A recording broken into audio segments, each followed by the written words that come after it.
of John, the Gospel, chapter 11.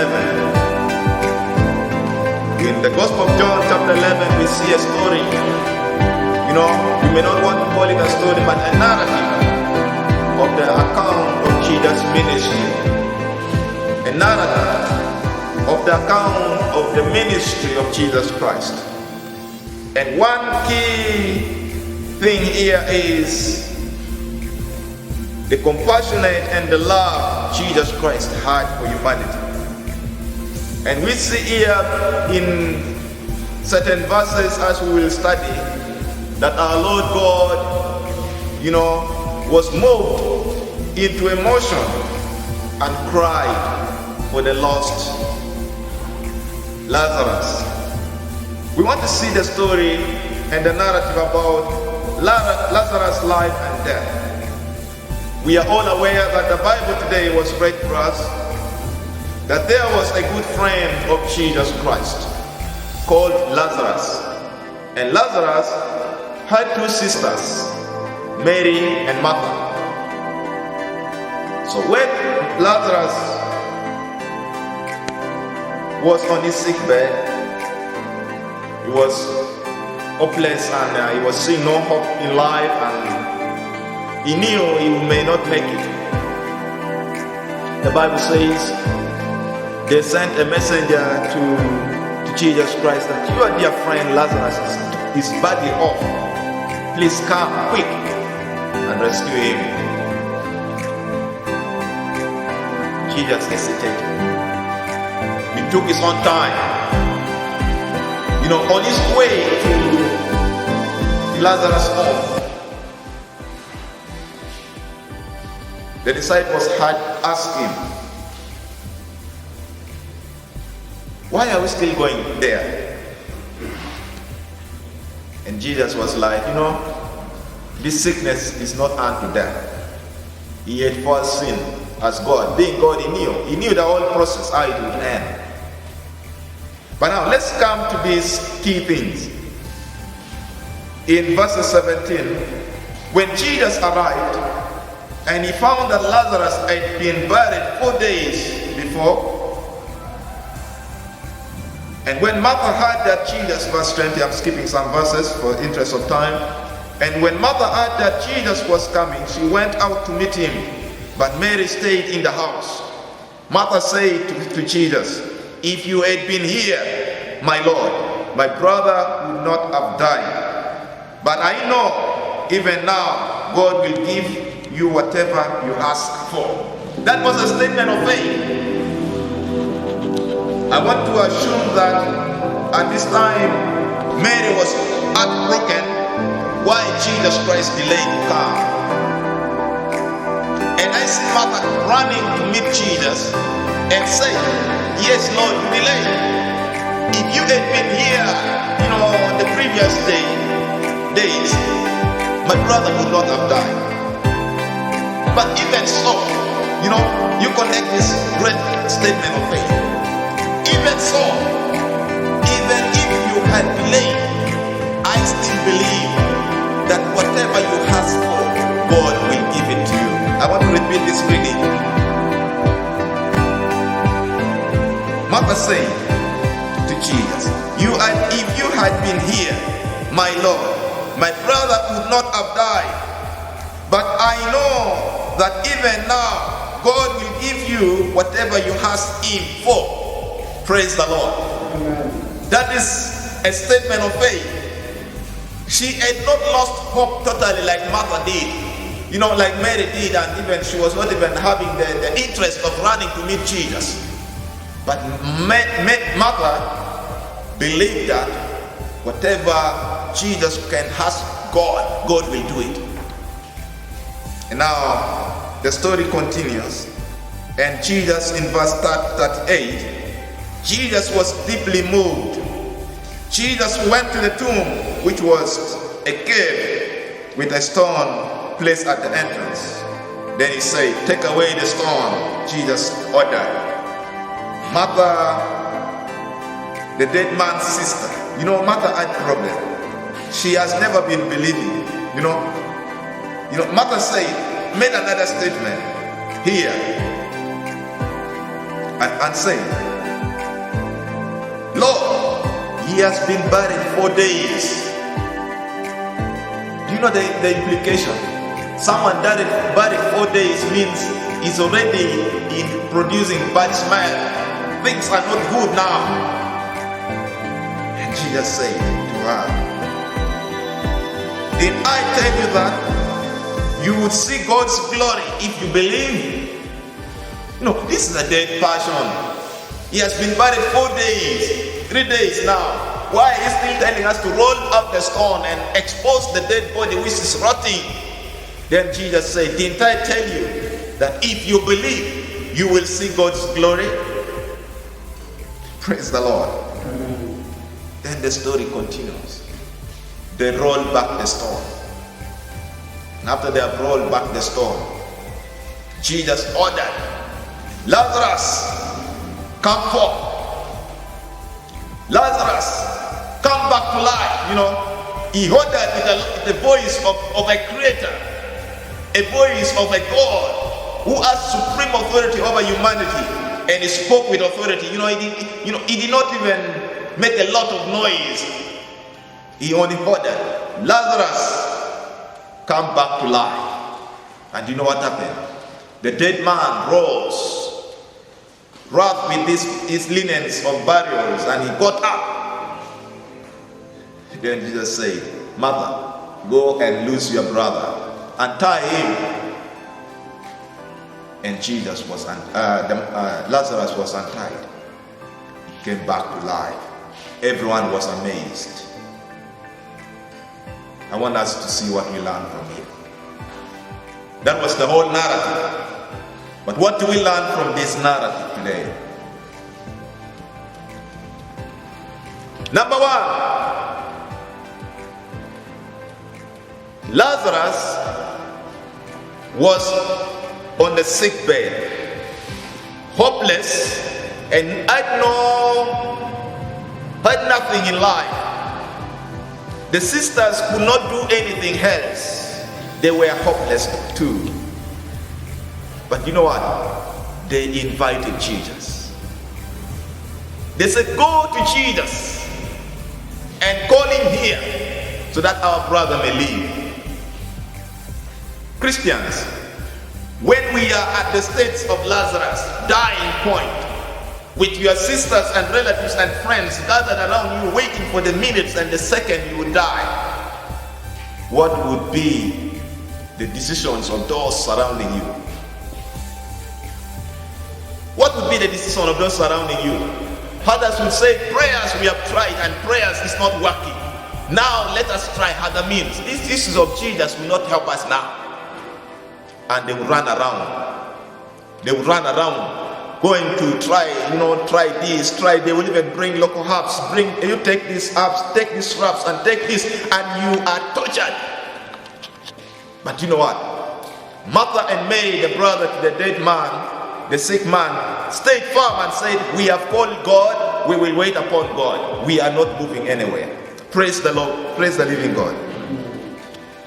As believers, in a time when we are struck with difficulties in lives, where do we run to? Whom do we invite? Where do we put our trust? I know this time someone may be listening on the sick bed, but Jesus Christ said, didn't I tell you that if you believe, you will see the glory of God?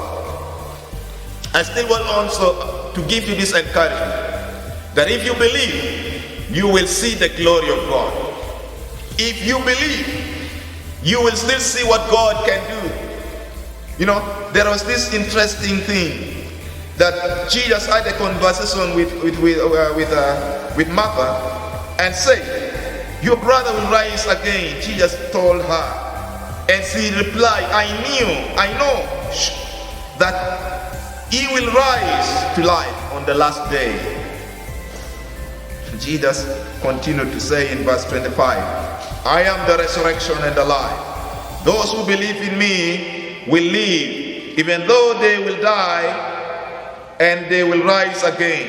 And all those who live and believe in me will never die. Do you believe this? Is the question today. Friends, I want to tell you, if it comes to die, the Bible gives us a very strong encouragement. Let us not fear what destroys the body and cannot touch our spirit. Haven't we read this? Let us not fear what will kill the flesh, but will have no authority over the spirit and the soul. In the creation of God, in case you might have forgotten, God said, the Bible described that after a man was made out of dust, God had to breathe, give a breath of life to man, so that he starts being alive. So, what will destroy the dust and the clay and the dust? I don't care, but I care most what will destroy both the flesh and the spirit that God has put in you. That's why Jesus said, even if you lose a friend, you know that that friend will live again. Even if you have lost a relative this time, be hopeful that these relatives will still come back to life.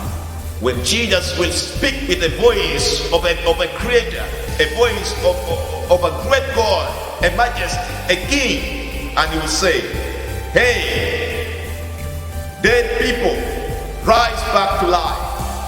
And those we have lost in this COVID time will rise again to life. And those who have lived their lives according to the glory of God will be taken to where those will live. And those who have lived a hopeless life, they had never trusted in this Redeemer, will be sent where they belong. Your worry should be, as the friend, the relatives I have died in the Lord, or they have been dying in evil thing practices. Yeah, we have lost a lot of people this COVID time. When you look in other nations, we see people being buried with, in mass graves, and you can't imagine that kind of situation.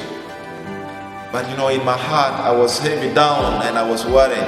Has these people who are dying, have they died in the Lord? Are they perishing in the Lord? I don't care about the flesh, because from dust we shall go back to the dust. But our soul will rise and face the King, who will judge us according to our actions, according to our compassion, according to our loves, according to what we have done, how we died in the Lord. Praise King Jesus.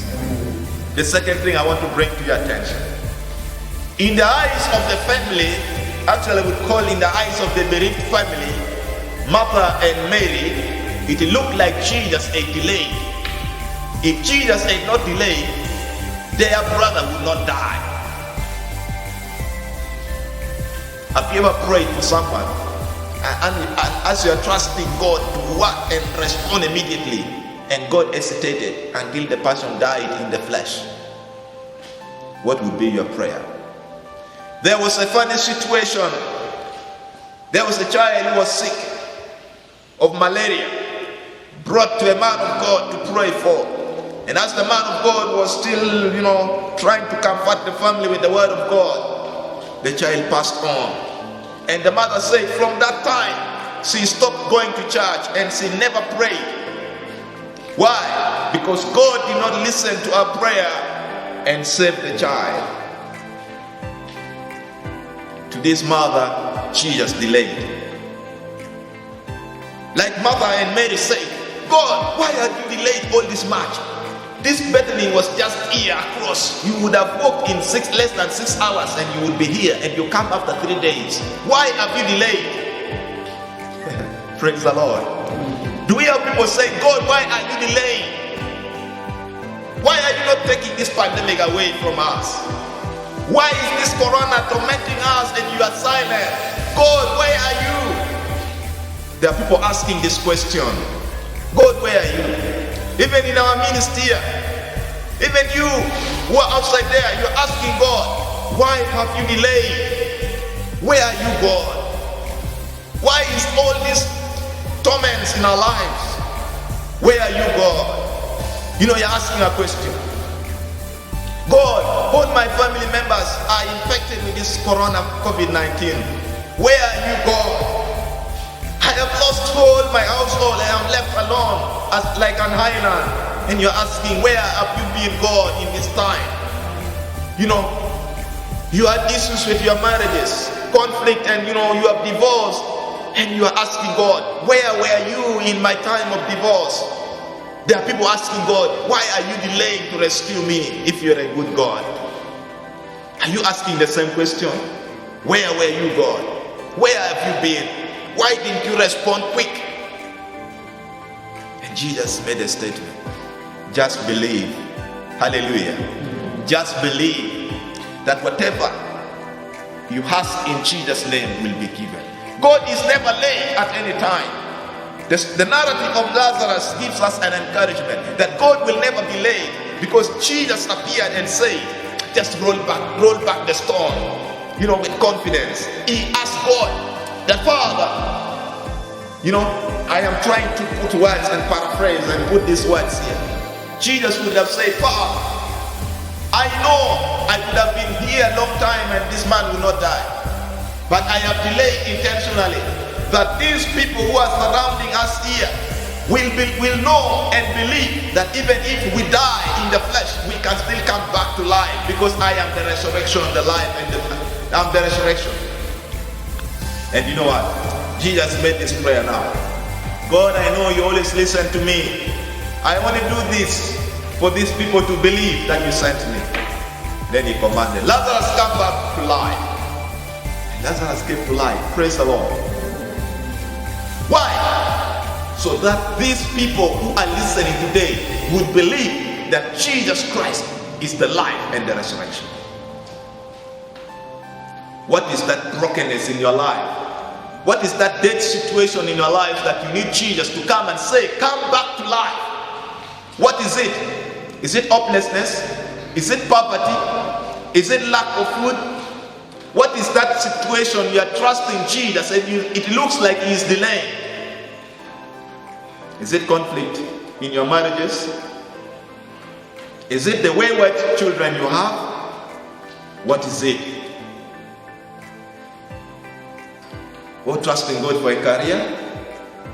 What is that dead situation in your life? What is that brokenness in your lives that you are saying, Jesus, why are you delaying? Is it the responsibility of parenting? Some people fear parenting so much. What is it? Jesus said, didn't I tell you that if you believe in me, you will see the glory of God? Let us lose hope. Let us continue trusting God. Jesus said in John 14, let your heart not be troubled. Praise the Lord. Let your hearts not be troubled. It's a very powerful statement. Christians are lost because they are troubled in their heart. The Bible says in John 10:10 that the devil comes to steal, kill, and to destroy. It has stolen our communion worshipability. And and other people are saying, it's normal. It's not normal. It's not normal. It's not a normal situation. Because God said, let us not stop the habit of meeting together. And I hear people say, God is everywhere and we can worship God everywhere. We are going back to the situations where in the western part of the world, people would sit and watch God, worship on the screen and feel that they have worshipped God. You have not worshipped God. That was passive worship. God needs our involvement in worship.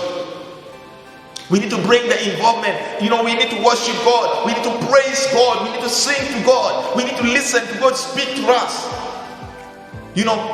We need to not stop the habits of communal worship. So the corona has attacked us. The devil is stealing our ways of worship. The devil is stealing away, how we come and meet together. And others are saying, it's normal, God is everywhere. But why did God instruct us to worship God with communal worship? Gathering together. Why? Because when we come together, we encourage one another, we share with one another, we even realize we are not alone in the challenges. That's the importance of communal worship. But for now, that we have been asked to stop, but we should ask God, for how long shall we continue worshiping in our homes? You know, there's a lot of interferences in our homes. I've been interacting with many Christians. They don't even have the capacity to ask God and worship God in their houses that we are asking them to do. You know, there are others who cannot even read the scripture. We are all aware of our family status today. They're illiterate. And you ask them to read the Bible and preach. How? Friends, this is not normal. But Jesus Christ said in the B part of it, that I have come that you may have life, and that life should be in abundance. Having life in abundance means trusting God for a breakthrough. I'll repeat John 14. Let our heart not be troubled. Believe in God. Praise Jesus.